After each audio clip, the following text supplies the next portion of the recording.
Hello and welcome to another edition of the Lucas and Lucas podcast.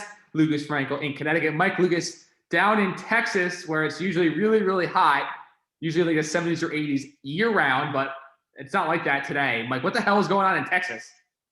It makes no sense. It was the first time in the history of Texas that all 256 counties in the Lone Star State were under a winter storm warning simultaneously. So literally an unprecedented winter weather event we're going through. It is about 8 degrees outside with a wind chill in the negative sixes and negative, single digits. It's supposed to get even colder as the night progresses. And we're supposed to get more snow on Tuesday night into Wednesday.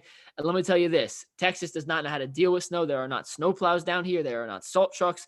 It is pretty much the wild, wild west out there right now. And it is freezing cold. And I just got back from running some weather live shots. So my apartment's not that cold, but I am still very cold. So that's why I look like I'm part of the U.S. bobsled team at any given moment. How long have you been in Texas for? A little over 2 years now. So did you even bring clothes for snow? I did have, so I haven't worn them yet. We had snow like 3 weeks ago, like 6-7 inches of snow. And it's the first time we had snow in 2 years in Texas. I had not seen snow in Texas outside of just flurries. And this has been, according to our weather guy, the most snow they've had in one winter already in a century. And we're going to get even more coming up. So yeah, just times are changing, Frank. It makes no sense. I'm just very confused by that. So this hat, though, I got this. This is my brother's. I stole it from him. Northeastern pullover.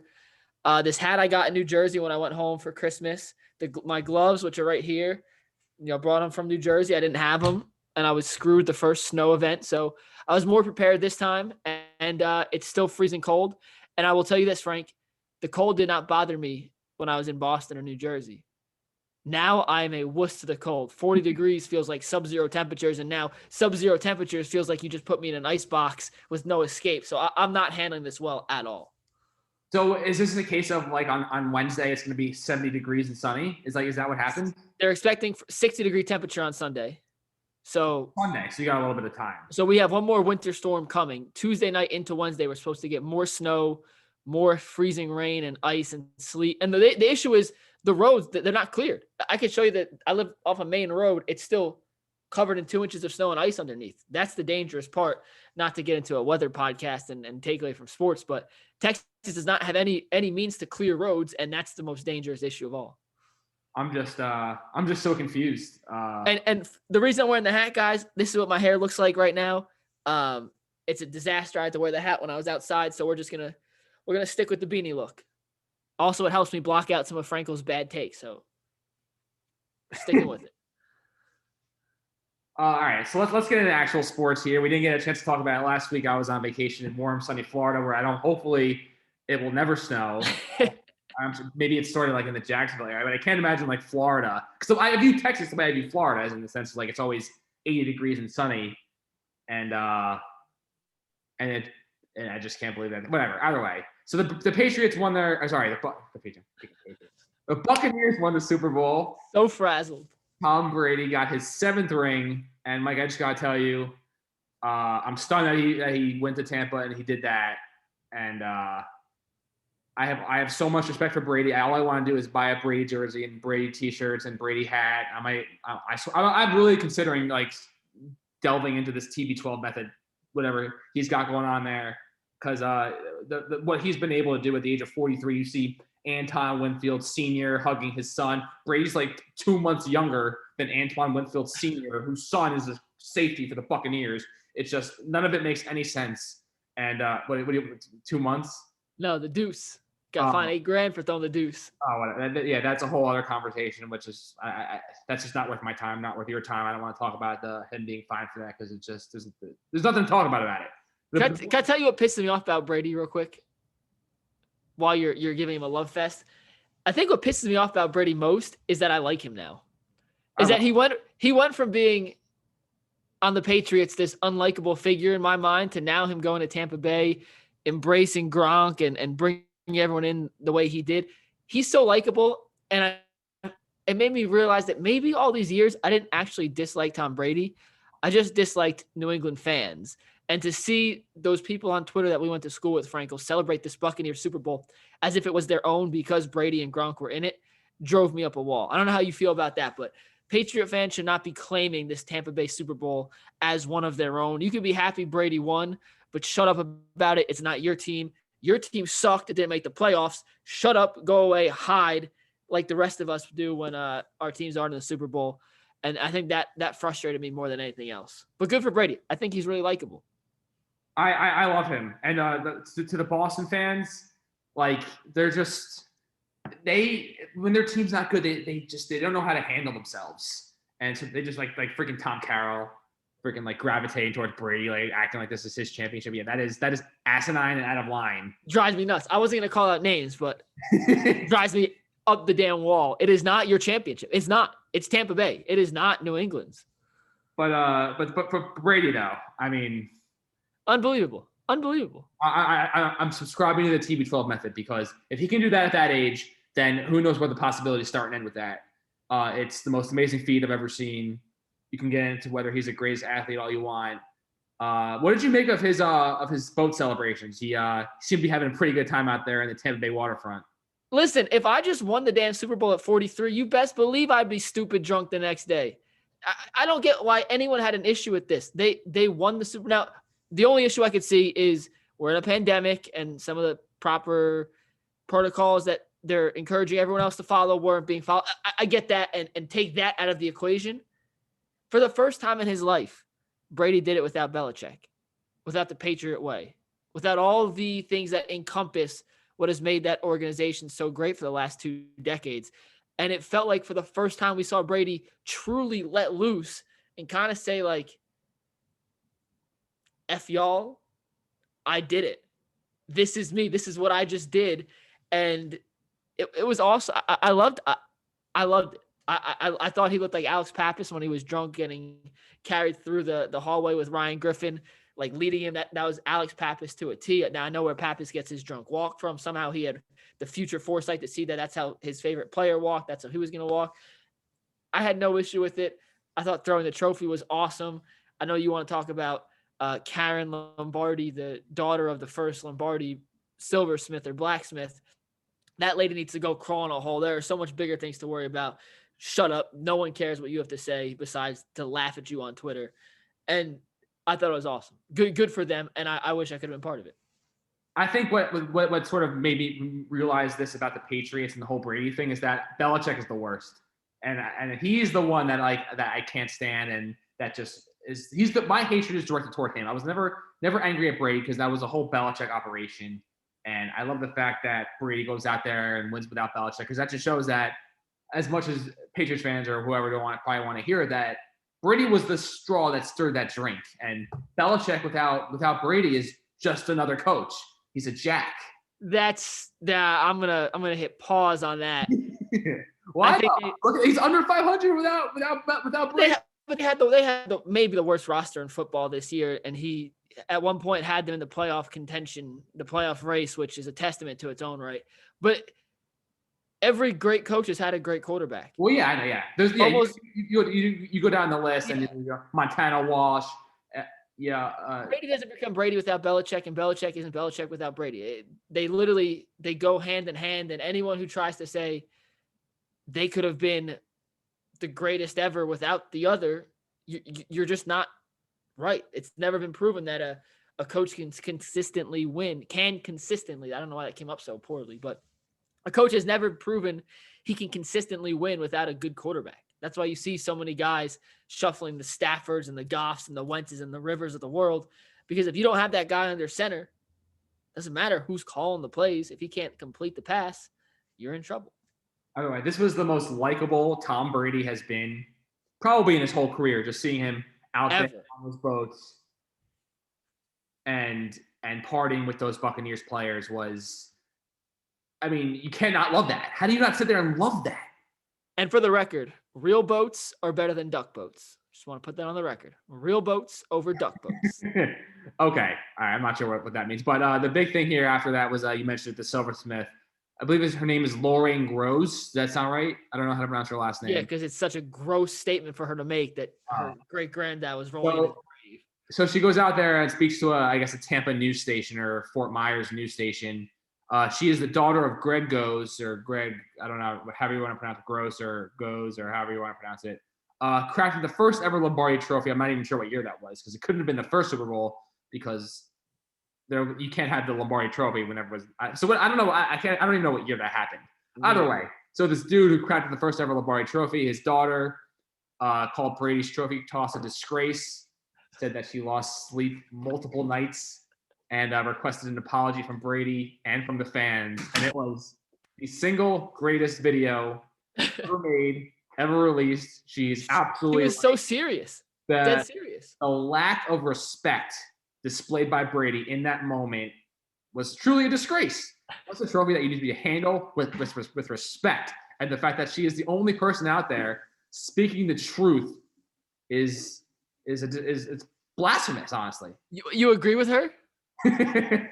No, I just thought it was great that she had the gall to go out there and make those comments in that situation. Everyone wants their 15 minutes of fame, Frank. That's what it comes down to. Oh, my microphone's backwards. All right, so moving on. Russell Wilson went on the Dan Patrick show last week and created some stir. Says he's not happy being sacked all the time. Basically credited. Basically was like, I get sacked all the time, and that's why we're not winning Super Bowls. And says sort of he doesn't know what his future in Seattle is. What did you make of Russell Wilson? What do you think his angle is with those comments? I mean, I think he wants some help, and he probably does deserve a little more investment in the offensive line. Seattle's drafting as of late has not been stellar, and they haven't addressed the offensive line. They've taken a running back in the first round who hasn't panned out. They've taken some defensive tackles who have, not lived up to their hype. So I think he's looking around the league. He saw what Patrick Mahomes endured in the Super Bowl, not having a line, as opposed to what Brady did, having endless amounts of time in the pocket, and said, hey, what Brady had's pretty good. I want something like that. And looked around the room and obviously didn't see the bodies up front to protect him in the way he wants to be protected. So I think it's a reasonable request. I mean, Seattle hasn't invested in their offensive line as much as a lot of the other teams. Sorry, I may have just lost power in my kitchen. As much as a lot of other teams have in the league. So he's calculated. Anything Wilson says to the media is very calculated, and it's he says it for a reason. He doesn't just ramble on like I do sometimes. So when he talks, you kind of listen, because there's always a underlying message to be taken away from his statements. Does he get traded? No, absolutely not. Not a chance. Well, speaking of trades, Nick Wright, say what you want about Nick Wright. Say what you want about his credibility or anything that he has to say, but I thought he put out a fake trade. It's never going to happen. Like the chances of it happening are negative. It's not going to happen. But the trade, I thought I just want to know who says no. Which of the teams here say no to this trade? So here's the trade. It's a 4-team trade. It's a freaking. Okay. There's no way that'll ever happen. Texans get Sam Darnold, 3 first-round picks, a second-round pick. Jets get Russell Wilson. Seahawks get Jimmy Garoppolo, Nick Bosa, and 2 first-round picks. And the 49ers get Deshaun Watson. Which of those teams is the Say it one more time. All right, so the Texans, they get Sam Darnold from the Jets, 3 first and a second. 3 first and a second. The Jets get Russell Wilson. The Seahawks get Jimmy Garoppolo, Nick Bosa, and 2 first-round picks. The 49ers get Deshaun Watson. Which of those teams says no to that trade? I kind of like that. It's amazing. It's so perfect. I feel like the Texans. I still feel like the Texans. You think the Texans say no? Yeah. Really? You get number 2, you get number 23, you get potential. So yeah, but where are the picks coming from? I'm not sure. I got lost in that, but it's 2 of those picks are definitely from the Jets, number 2 and 23, and then you also get Darnold, a younger guy still on his rookie deal that you can try to rebuild your team around, and those first round picks. I like the deal. I actually think it's a pretty good trade. It's never going to happen. The Seahawks aren't getting Russell Wilson. Who knows how this Deshaun Watson thing is going to end? The Seahawks probably say no too, because they're not going from Wilson to Garoppolo. That's where it gets sort of rough, is going from the NFC West to the NFC West, staying in the division and having that sort of happen where all of a sudden the Seahawks have Garoppolo and Nick Bosa and the 49ers don't. I just feel like that's something that just would never fly. But I do like it's a great fake trade though. It's one of the best fake trades I've ever seen, and I love everything about it. Last football point real quick. Johnny Manziel debuted in some football league. I don't even know what it's called. It's in my 10 o'clock sports tonight if it airs. The fan-controlled football league. Where is that? In Texas? It's played in Duluth, Georgia. Oh, okay. Well, Manziel played in it. I don't think he played very well, but after the game he said, "Win or lose, we booze." That dude has no future. It's sad because he could have been such a great player. Well, real quick, you do know what this league is, right? It's like the fans call the plays. It's 7-on-7. Fans call and plays. They do rock, paper, scissors, shoot instead of a coin toss to see who gets ball first. And extra points are 1-on-1 rep. It's a joke league. It's not a real serious thing. It's just to make money. Oh. They all know it. Like it's just for fun. Oh, okay. So it was great to see him playing. He was 1 of 5 for 11 yards passing. He had 68 rushing yards and a touchdown. You can see the highlights on KX tonight at 10 o'clock. All right, so the NBA appears to be pushing forward with an All-Star game. I think we can all agree that it's not a very wise decision. Pretty appalling that Adam Silver, someone with such high regard around the sporting world, is subjecting himself to something like that during a pandemic, and you're going to put all these people into one small area and potentially risk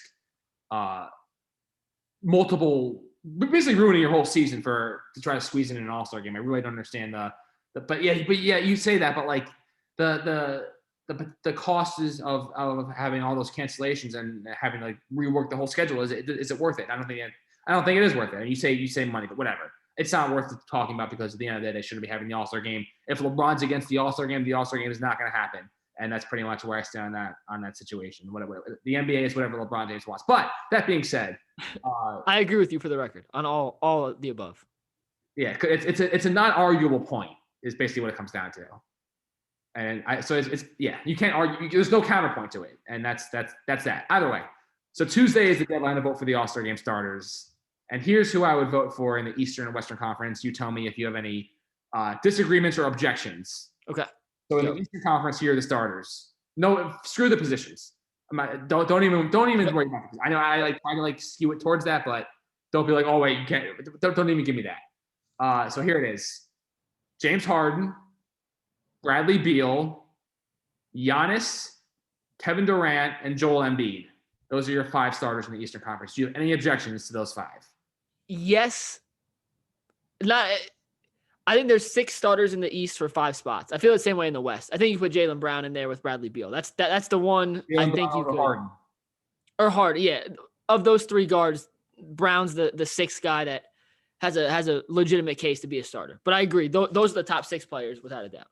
Okay, so and you can make the argument that Brown should be in over Harden based off the fact that Harden didn't play his whole season in the Eastern Conference, tanked those first 2-3 weeks in Houston. So yeah, I probably actually would put Brown over Harden.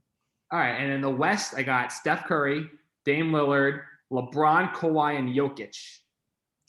No Luka. I basically went Curry and Lillard over Luka. I thought those 2 guys are having better seasons, right? I know Luka's been on a little bit tear of late. I think it's a little too late though, based on when the voting happens. I give the edge to Curry and Lillard as the quote unquote guard spots.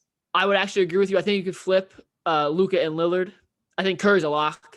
I think you could flip Luka and Lillard, but based on even last night's game when they played, Dame hit the game winner, the go-ahead shot. Luka missed an open one. Wide open. Literally the most wide open 3 of the NBA this year. So if you want to use that as a single breaking point or a tiebreaker, I see nothing wrong with that.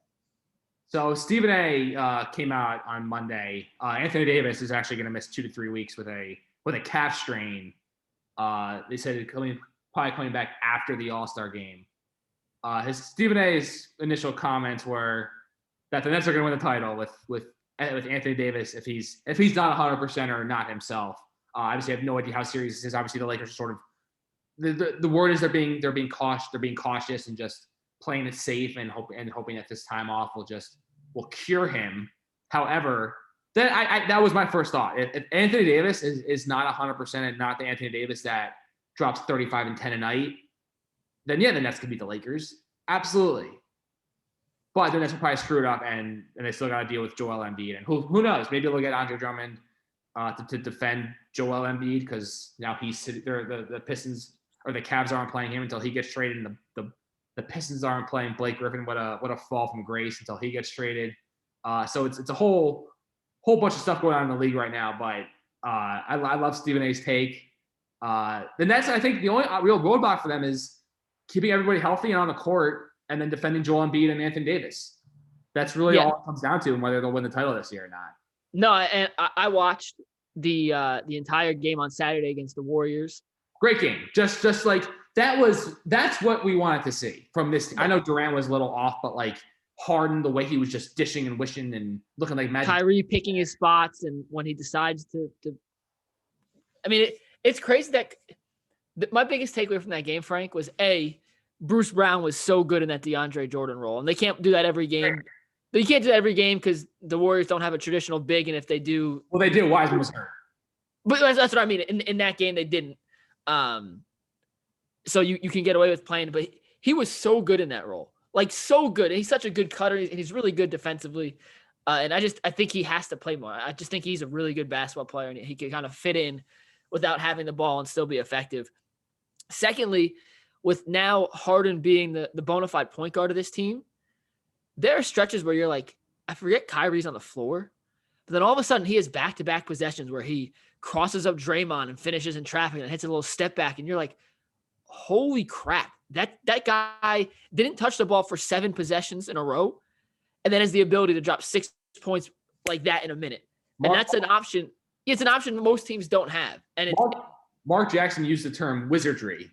And I believe I agree. His ball handling is wizard. It does not make sense how quickly he can stop on a dime and change directions. And that's why he's so effective, because he's not big. He's not super athletic. But he goes left. As soon as that guy, he goes boom, cross back between the legs to the right. Draymond's still leaning one way. As soon as Draymond gets his hips back, he goes back to the left again. It's unbelievable. My last takeaway with the Nets. They're better defensively than they give credit for. They just don't try defensively. Like, don't even give me that. They are a train wreck. When they actually put any effort in, hold on, no. This is my point. You can wait. When they put any semblance of effort in defensively, they can be pesky. They're not going to be a lockdown team, but they can be pesky. They have the length and the athleticism to at least disrupt shots. They just don't try most nights. And you saw on Saturday against Golden State, for stretches, they put in a decent defensive effort, and I know Golden State missed a couple easy looks here and there, but so is every team. The Nets can be frisky on defense, and I don't expect them to be frisky consistently, because in the regular season, when you have stars like they do, their focus is on offense and numbers. They're just not going to buy in, but it actually encouraged me seeing them put out that consistent effort on a national stage to make me believe when the playoffs roll around, this team may not be a turnstile for the other team's offense. When they face, I mean, that's what I was worried about, Anthony Davis. Anthony Davis is playing the Nets on Thursday. I thought if he played, I was going to hammer the over prop. I was going to play hundreds of dollars on the over prop on Anthony Davis points, because there's literally not a single human on the Nets that could even put up a fair fight against him. He would eat DeAndre Jordan for lunch. You're not going to put Bruce Brown against Anthony Davis. You can't ask Kevin Durant to guard Anthony Davis. Anthony Davis would look like Wilt Chamberlain. Yeah. Playing against a bunch of first graders against the Nets, and that's just a huge issue. But speaking of Durant, real quick, I know he's out the next 2 games, and what the frustrating part about that is, like, it came out of nowhere. Like, he played against the Warriors. He had a post-game interview where you smile and laughing, dapping up every single player. Which, by the way, since you've already been in the COVID protocol twice, maybe you should be a little more careful high-fiving every single player in the damn arena after the game, so that way you can try to avoid being in the freaking protocol again. I mean, God, it was literally one of the most baffling things I've seen. High-fiving and hugging every single player on both teams before and after the game. No, I didn't even pick up on. I watched it, and it didn't even register, because it's still hard to fathom that this is the world we're living in. That did not even enter my mind one bit. I literally had my hands on my head. Like, what are you doing? What are you doing? Like, he's hugging and high-fiving every single player, basically begging for someone. One out of, the 30 people that he's hugging and high-fiving and doing other stuff with, that they don't have COVID. Because if one of those guys has COVID, then guess what? Kevin Durant's on the COVID list again. But probably doesn't even. Maybe he is on the COVID list again, and maybe they're just holding him out because he got the freaking hamstring injury now. He's out the next 2 games. Who knows how long that's for? It's just like Then Kyrie, Harden, Durant, only played together 7 games. They've been together on the floor together for 7 games. I mean, what's the over-under going to be this year? 10? Are they going to play 10 games together this year? I mean, it just probably like 20. It's probably about 20. It's getting out of control here. They need to just find a way to just stay healthy and not high five every single player on both teams after the games. I mean, be better, be smarter. I mean, this is COVID pandemic handling the situation 101. Don't high five every single person in the room. I mean, my goodness. All right, last thing before we go. Brett Gardner is still a free agent. Do the Yankees owe it to Brett Gardner to sign him? Probably. No, the Yankees don't owe Brett Gardner anything. You hate Brett Gardner, so I knew that was your answer. I mean, he's been a very washed. Valuable. I mean, He's they washed. owe it to him. He's washed. Yeah. I mean, if he could be your 5th outfielder, you're probably okay. The issue is the Yankees already have about 12 outfielders, and I'd much rather see Clint Frazier get those at bats. They signed Jay Bruce, which basically means the end of Brett Gardner. It's basically what they chose Jay Bruce and his cheaper salary over Brett Gardner, which it is what it is. Brett Gardner, great career, great Yankee, great Warrior. Thank you for your time. Thank you for your service. I always remember your hit in Game 5 of the 2017 ALDS. 13 pitches, 13 pitch at bat. Got the single, scored 2 runs. Just huge, absolutely monumental. He's just not that player anymore, though. Yeah, it's been a great run, Brett Gardner. Shout out to my coworker Scott Riley, getting married this Saturday in COVID times. And see you guys next week on the Lucas and Lucas podcast.